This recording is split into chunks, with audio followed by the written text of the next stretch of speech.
The latest GDP figures are a testament to the devastating impact COVID-19 and the lockdown have on the local economy.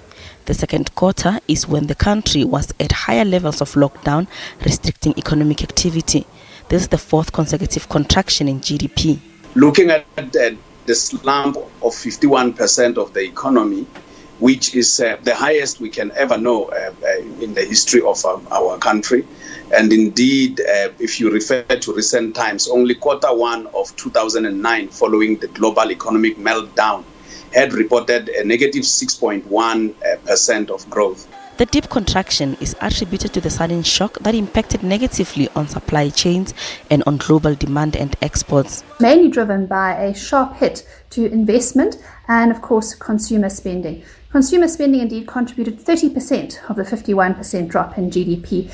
Looking forwards, we do expect to see a rebound in GDP, certainly in the third quarter, driven by statistical base effects. We're looking at about 16% rebound. But of course, to see substantial, faster economic growth will require a significant number of changes in the South African economy. Some say there are worrying signs that the contraction in GDP for this year could be worse than earlier thought, dragged down also by the renewed load shedding. It is likely the country's unemployment problems will be worse, pushing many into poverty.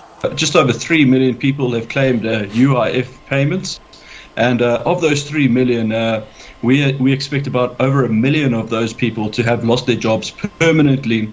And with such a lackluster economic growth forecast in the preceding years of 2021, we don't expect the labour market to recover markedly, particularly without significant structural reforms. There are calls for government to embark on urgent action to turn the economy around. Government can do a lot to restore confidence, and I think one of the key things there would be dealing with the electricity crisis, because it's not just a problem now, it is a problem in the long run.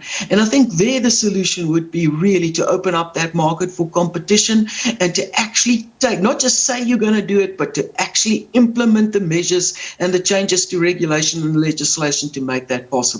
And then the second thing they can certainly do is change the rules around the tender system.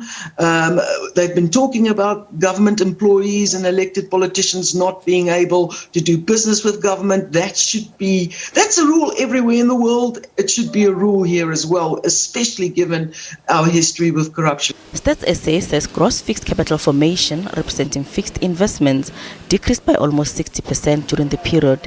The main contributors to the decrease were construction works, machinery and other equipment. Lura Sefakomosi, SABC News, Johannesburg.